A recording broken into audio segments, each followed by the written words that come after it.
अभी तक अगर आपने स्नैपडील और प्रोंटो के बारे में नहीं सुना है तो आप बहुत कुछ मिस कर रहे हो।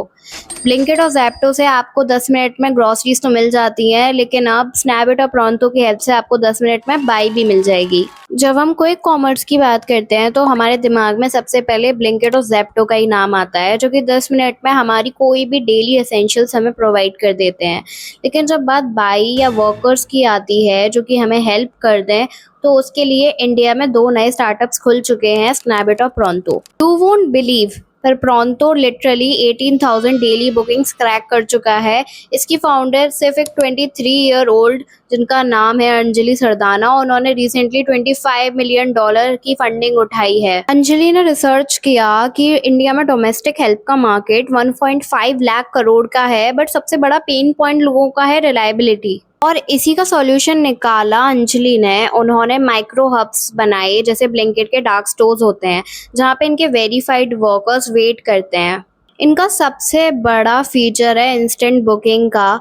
मतलब आप लिटरली ऐप पे जाओ, यूटेंसिल्स या मॉपिंग सिलेक्ट करो और 10 से 15 मिनट के बीच आपका वर्कर आपके गेट पे होगा। और इनका सबसे बड़ा यूएसपी है इनका नो मंथली फीचर।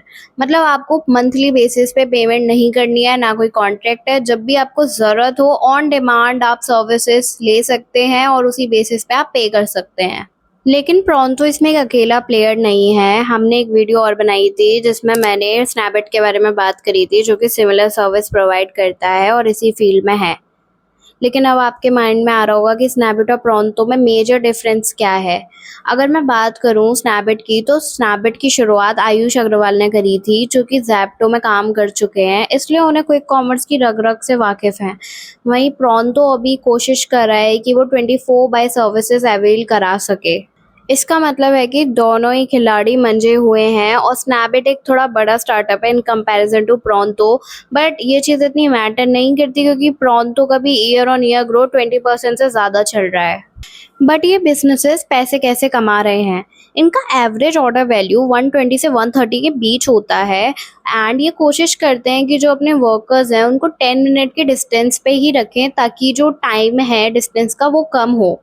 इवन इनके जो प्रो वर्कर्स हैं वो 40,000 तक मंथली कमा लेते हैं with structure shifts and safety buttons, जैसे कि एसओएस बटन्स। अगर हम इनके बिगेस्ट रिस्क की बात करें तो वो है कि क्या लोग हमेशा इन्हीं को चूज करेंगे ओवर रेगुलर मेट्स।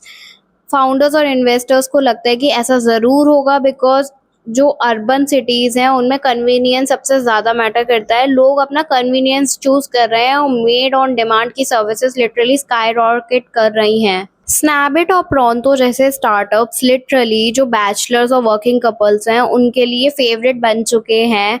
और अब हमें ये देखना है कि क्या इंडिया में ये मेड सर्विसेज चलेंगी। I think they will be on boom. जब ब्लिंकिट और ज़ेप्टो की शुरुआत हुई तब कभी किसी ने ये नहीं सोचा था कि 10 मिनट्स में भी उन तक खाना पहुंच सकता है या डेली एसेंशियल्स पहुंचाए जा सकते हैं। But now people are now thinking beyond. अब मेड ऑन सर्विसेज की भी डिमांड शुरू हो चुकी है और इस पे बिजनेसेस भी $1 मिलियन की फंडिंग उठा रहे हैं। इसका मतलब है कि इंडिया में एंटरप्रेन्योरशिप और इनोवेशन क्रिएटिविटी की कोई लिमिट नहीं है। तो अगर आप भी कुछ माइंड में अतरंगी आइडिया सोच रहे हैं तो एक बार उस पर रिसर्च करके ज़रूर ट्राई करना। और अगर आपको ये बिजनेस ब्रेकडाउन अच्छा लगा हो तो कमेंट में ज़रूर बताना, और किसी और ब्रांड के बारे में नॉलेज लेनी हो तो कमेंट करके ज़रूर बताना। Thank you.